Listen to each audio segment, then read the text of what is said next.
my name is Erica Carlson. I am a theoretical physicist at the Purdue Quantum Science and Engineering Institute. Welcome to Quantum Connections, where we have interesting conversations with scientists and engineers working on all things quantum. And we're delighted to have with us today our guest, Riccardo Comin, who is a chaired professor of physics at MIT. He did his master's degree at Università degli Studi di Trieste in Italy. Close enough, maybe. Riccardo can correct me later. Great. He did his PhD at University of British Columbia. And he works on quantum materials, often using X-ray sources and synchrotron sources. He's received many awards for his excellent research. Just a few are the Bancroft Thesis Award in 2014, the Macmillan Award. He's a Sloan Fellow and has received a Department of Energy Office of Science Early Career Research Program. Welcome, Riccardo, and thanks for joining us. Yeah, thanks for having me. So one of the things we like to ask people is, why are so many researchers excited about all things quantum right now? Yeah, so I mean, in my own view, as you know, a physicist who works on fundamental studies of these systems, is really my own perspective on this is that there is a lot of interesting phenomena that can be witnessed in these materials that are just something that's very uncommon to our, the reality of our interaction with the world as humans. If we think about technology, so beyond the realm of pure and fundamental science, I think what we're kind of witnessing now at this time in history is like a second quantum revolution, which is kind of basically almost 100 years trailing from what was the first quantum revolution at the beginning of the 1900s, which was the discovery and the realization that the behavior of the universe and the laws of nature were fundamentally different from what was thought before. And then this has kind of led the way to the developments of quantum mechanics back in those days. Which provided the theoretical framework and underpinning for understanding the behavior of nature and especially of matter at very, very small scales, like at the atomic scale. And now we're kind of the paradigm has shifted, because now, over the last century there have been many developments that have demonstrated that quantum mechanics doesn't just play out at the atomic scale, but in some special systems, in some special materials, in particular in quantum materials.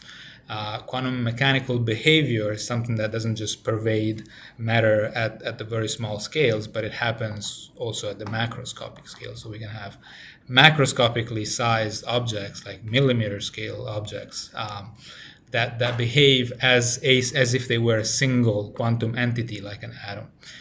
And now we're kind of at a moment in history where these kinds of properties of quantum matter can be harnessed for technology and for science as well. And so the advent of quantum computing, quantum computation, and quantum information technology is sort of, in my own view, is one of the most interesting developments in this particular field.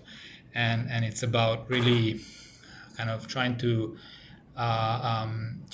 develop completely new frameworks for computation that go beyond the limits of binary computation, which is based on classical bits, so zeros and one, and moving beyond that and kind of taking advantage of the ability to instead control the information in a quantum mechanical way, which creates a whole new frontier of opportunities especially in the field of computation. So I think that if we think about the impact of quantum materials, that's probably one of the major ones at this time. Very exciting stuff. So one of the things we like to also ask people is, what originally got you interested in doing science? Yes, so that's an interesting question, and it's been a bit of a winded path for me, and it's hard to trace back exactly when it happened, when it clicked. But I think, well, the first time I can remember of kind of a moment that was sort of a churning point for me was when I was in my early years of high school. And up to that point, I was interested in many, many different things, and not just science, but also beyond science. Geography is like one of my, big, long-standing passion. I'm a little bit of a geography junkie, but then I remember I think it was in the first few years of high school, maybe the equivalent of grade 8, grade 9 in the American system.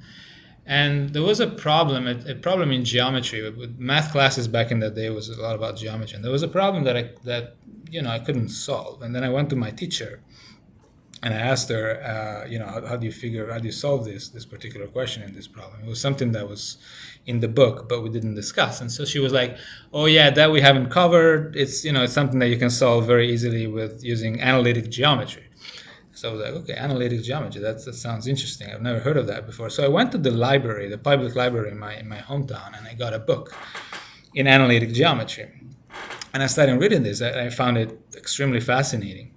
Like this world of math, which is very abstract, but also very logical. It's like this beautiful construction that is completely comes out completely of the human mind without any the need for any external input. And so I started with that, and then I have been reading books on calculus, rather advanced calculus books, like when I was in grade 10 or 11, and at that point I thought I wanted to become a mathematician. But then I always had an interest in looking inside of things, which actually is something that has has continued and is still very much the case, even in the research that we do now in my group. So, and I've always had an interest in understanding physical phenomena, but I found the language of math extremely fascinating. And so I wanted something, a little bit of both worlds. So I wanted to be able to observe how nature behaves, like what's inside of something, how and when I looked inside of something, okay, then how does the inside of that works, like kind of peering inside matter or other systems, biological systems too. I thought they were particularly interesting, and so I had that curiosity of looking inside things. But then I also had an interest in understanding these phenomena from using a mathematical language. And then so I got to the end of high school, and I was kind of thinking what to do next, and the discipline that kind of was the best combination of both worlds ended up being physics. So that's how I decided to do a bachelor's in physics in Italy, and then a master's, and then it was it became a passion, and then I decided for experimental science towards the end of my master's degree, and then I moved on to a PhD in experimental science, and a few years later, here I am. Fantastic. Very interesting that you're interested in so many different things, and then actually it was math that eventually got you back interested in physics, and now into experimental physics. That's fantastic to hear. So we're also curious, of all the great research going on in your lab right now, what's something you're particularly excited about right now? Yeah, so we do many things in my group, and some people say that maybe too many, in the sense that we're really kind of all over the place, studying many different materials, using many different experimental techniques.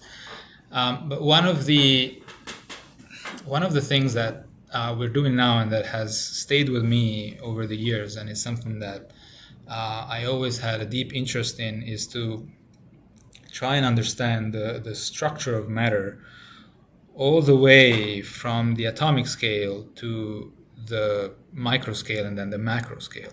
So this is kind of looking at materials at different levels, at different scales, effectively, and this is something that is very challenging experimentally, because going from the atomic scale, where you're looking at the way atoms arrange inside a material, all the way to understand how they form more complex, more sophisticated structures that achieve some function that the single atom wasn't capable of achieving on its own.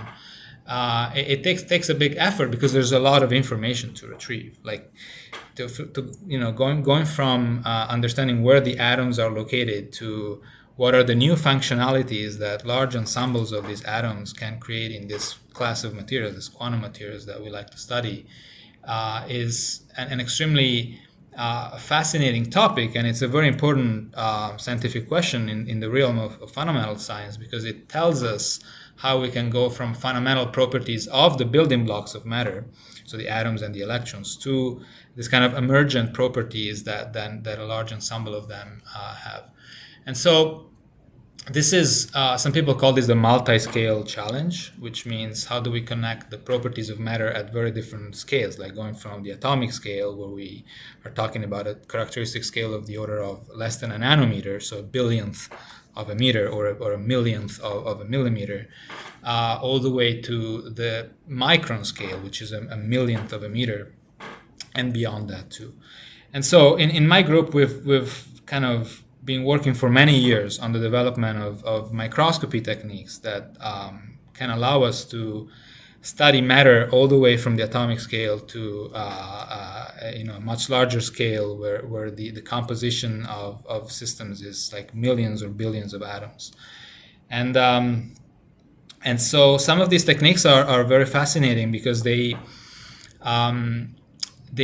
are a fundamentally different way to do microscopy, and they use X-rays. So they use radiation that has very, very short wavelengths. So by its own very nature, it is capable of looking at very, very short scales, very, very small dimensions. But at the same time, if combined with a class of methods that allow us to do computational imaging, so in other words, we can basically do imaging that's aided by computers. So we can collect information using X-rays and then feed that into some special algorithms that can tell us what is far beyond the natural scale that we can probe in matter using X-rays. And so the state of the art for this research in our group is now being able to kind of collect images measure images, map out images of materials on scales that exceed like 10 microns, and sometimes go even beyond that, like 100 microns. So we have these images that are 100 microns in size, but we can get information all the way down to 10 nanometers, which is like something of the order of four orders of magnitudes of difference. So, and then the real problem becomes kind of information. Like there's so much information there that really how we understand the evolution of properties from one end to the other, it's really kind of an information technology problem essentially. But anyway, so that I think that's one of the most exciting developments in our group, the developments of new X-ray microscopy techniques that can really take us from the very, very small scale to the large scale and understand how the properties of matter kind of evolve from one to the other.